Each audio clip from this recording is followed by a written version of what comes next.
qui m'amène à comprendre ceci. Que si je constate dans ma vie une malédiction agissante, c'est qu'il y a une cause. Car s'il n'y avait pas la cause, il n'y aurait pas eu cette malédiction. Donc là où la malédiction, quelle que soit la forme, l'origine et la nature de cette malédiction, ce que je dois retenir ce soir, c'est que toute malédiction a une cause. Alléluia. Mais la Bible ne dit pas ici que la cause c'est forcément le diable. Que la cause c'est forcément toi. Jean chapitre 9. Les disciples ont posé la question à Jésus. Pourquoi cet homme est-il malade? Il est-il aveugle? Pourquoi? Est-ce que c'est lui qui a péché ou ses parents? Pourquoi donc cet homme est-il né aveugle? C'est une question que nous nous posons et que nous devons aussi nous poser. Pourquoi donc mon ménage, mon foyer, mes finances, ma situation sociale est ce qu'elle est? Ils ont posé la question à qui? Ils ne l'ont pas posé à n'importe qui, ils ont posé cette question à Jésus. Pourquoi à Jésus? Parce que Jésus est qui? Je vous ai dit que la connaissance de la vérité nous a franchis. Et Jésus dit dans Jean chapitre 14, verset 6, je suis le chemin, la vérité et la vie. Donc, Jésus est la personne la mieux placée pour nous révéler quelle est donc la vérité qui se cache dans ce qui nous arrive, dans ce qui se passe dans notre vie. Et c'est pourquoi, répondant aux disciples, il leur dit que ce n'est ni ses parents, ce qui nous ramène ici à ce que nous appelons les causes héréditaires, ni lui-même, qui est la cause de la situation dans laquelle il se trouve. Mais c'est afin que les œuvres de Dieu soient manifestées au travers de cette situation. Alors on se dit, Seigneur, prends-tu donc plaisir à nous voir dans certaines souffrances, dans certains malheurs, afin que ta gloire se manifeste? Prends-tu donc plaisir à nous voir croupiller sur le poids de la maladie, gémir dans nos difficultés? Et la Bible répond le plus simplement possible dans le livre d'Amos par oui. Alléluia. Arrive-t-il un malheur? Arrive-t-il un problème? Arrive-t-il une situation quelconque, quelle que soit la nature de la situation, sans que l'Éternel en soit l'auteur? Sans que Dieu en soit l'auteur. Donc, en d'autres termes, tout ce qui m'arrive ne fait plus partie d'un hasard quelconque. Donc, ce qui m'arrive obéit de manière scrupuleuse, de manière souveraine, à une volonté divine, où Dieu étant au contrôle de toutes choses. C'est pourquoi Paul, comprenant ces choses, pouvait dire, dans toutes ces choses, les souffrances, les difficultés, tout comme la joie, dans toutes ces choses, je suis plus que vainqueur. Je suis plus que vainqueur parce que ce que Dieu permet, il ne le permet pas pour que je puisse terminer malheureux sur la terre. Il le permet pour un but. Alléluia. Alléluia. Donc il permet toutes choses, l'humiliation, il permet le ridicule, il permet que je sois pressé comme un citron au point de me vider de toute ma personnalité, que les gens me jettent. Il le fait pour un but. Je suis ici ce soir en train d'amener une personne particulière. Cette personne, c'est celle qui, dans son intimité avec Dieu, se demande continuellement, Seigneur, pourquoi ceci m'arrive? Pourquoi je vis une telle souffrance? Bien-aimés, aujourd'hui, quand vous regardez certains chrétiens, ou lorsque tu regardes les autres, tu as l'impression qu'ils prient un Dieu différent de toi. Tu as l'impression qu'ils ont touché un autre esprit que celui que toi tu invoques.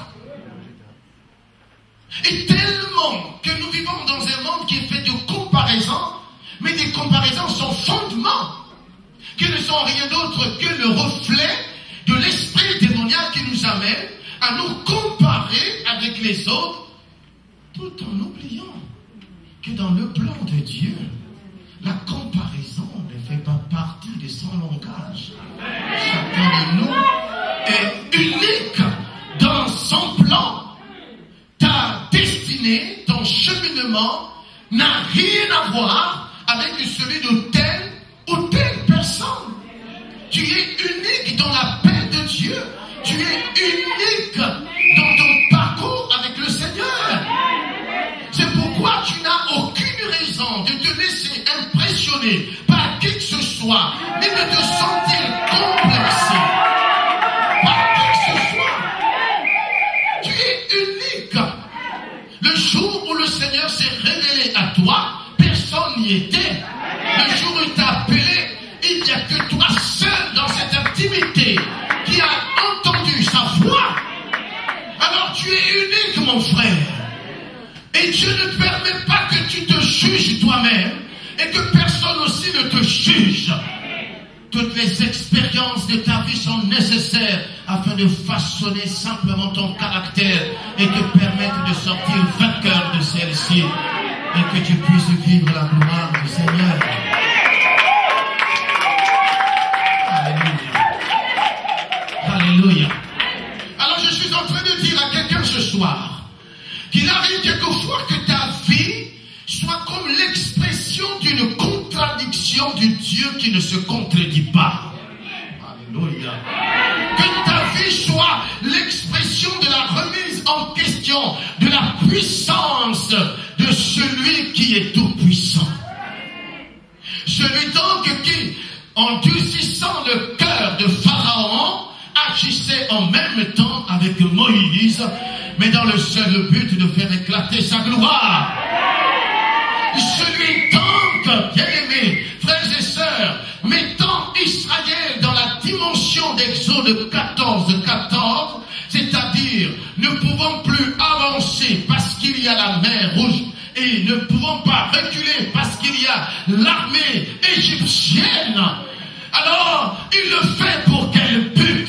Il dit, aujourd'hui, Pharaon sera l'objet, le sujet qui va faire éclater ma gloire. Donc je dis à quelqu'un ce soir que tes difficultés, tes ennemis sont le sujet à travers lequel Dieu va faire éclater sa gloire dans ta vie.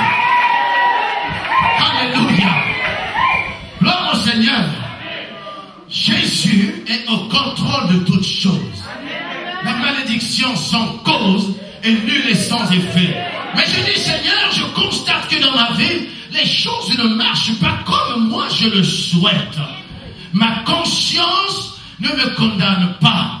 Et le Saint-Esprit ne me rappelle absolument rien. Et dans mon âme, je ne me reproche de rien. Mais pourquoi donc suis-je stérile? Telle pouvait être la question de Anne. Pourquoi puis-je être stérile alors que Dieu, dans sa parole, affirme avec force que l'on ne trouve pas parmi vous ni femme qui avorte, ni femme qui soit stérile. Alors Seigneur, pourquoi donc m'as-tu laissé stérile? Alléluia. S'il était permis à un de consulter le plus grand gynécologue de Genève, le professeur, ayant tous les diplômes, ayant terminé même l'agrégation en gynécologie, certainement faisant des examens, il devait observer la radio et dire, madame, j'observe ici que vos tempes sont bouchées. Et là, je regarde que votre utérus est complètement dans la destruction. Vous avez des myomes ou vous avez des fibromes. C'est la raison pour laquelle vous n'êtes pas en train de concevoir. Alors vous devez passer par toute une série de traitements afin d'en sortir guéri. Mais combien de fois es-tu rentré dans ces traitements et tu ne vois pas la gloire de Dieu? Combien de fois tu es allé consulter ces professeurs, tu n'as rien vu? Alléluia. Mais Dieu a permis cela. Pourquoi? Pourquoi Dieu permet que tu sois stérile? Pourquoi Dieu permet que tu sois dans cette situation? Mais parce qu'il le sait. Alléluia. Seigneur, merci pour cette femme que je voudrais ce soir. Que tu touches ses entrailles dans le nom de Jésus. Que là où tu es, que la puissance du Saint-Esprit descende sur toi au nom de Jésus-Christ de Nazareth.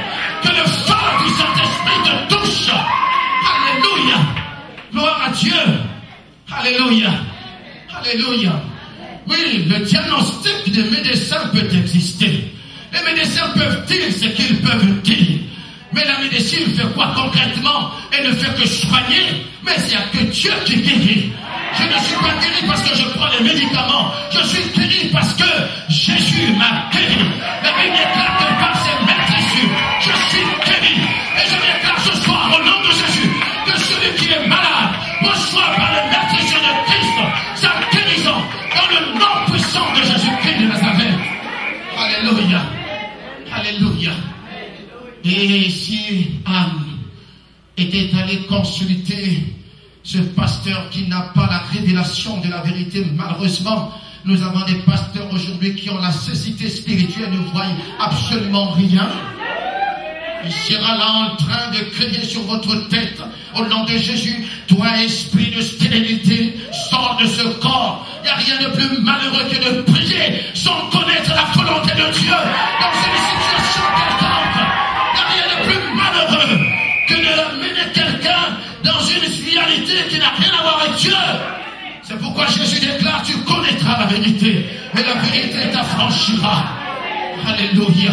Puisse le Saint-Esprit t'ouvrir les yeux ce soir, puisque le Saint-Esprit te libérer de l'aveuglement spirituel, que la cécité tombe de tes yeux, afin que mon frère, tu voies resplendir la gloire de Dieu, et ton langage changera, tes actes changera, tu ne marcheras plus comme la même personne, mais tu marcheras autrement. Alléluia. Oh Seigneur. Alors Anne, frères et sœurs, ne savait pas qu'en réalité, elle n'avait pas à se comparer avec Pénina. Quand bien même elles pouvaient être les épouses d'un même homme, comme nous sommes les fiancés de Jésus, mais nous n'avons pas tous la même destinée. On n'a pas tous la même destinée. Alléluia. Gloire à ton nom, Jésus. Gloire au Seigneur. Bien-aimés, remarquez une chose. Dieu ne se glorifie pas là où les choses vont bien. Dieu se glorifie là où les choses vont mal. Dieu se glorifie là où il y a la sécheresse. Frères et sœurs, quand vous lisez la parole de Dieu, le Saint-Esprit n'est pas en mouvement là où les choses sont normales.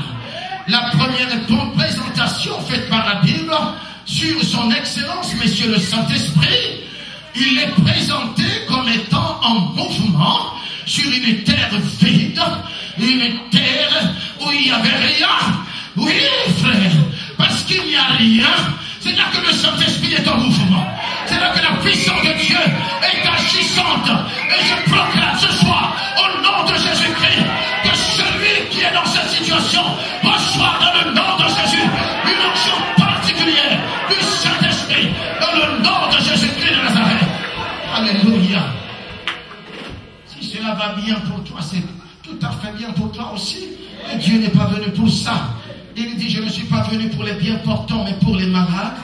Je ne suis pas venu appeler les justes à la repentance, mais des pécheurs. Alors Seigneur, je dis ce soir, s'il y a une femme qui était accablée par les soucis de la vie, oh Saint-Esprit, que tu puisses témoigner la gloire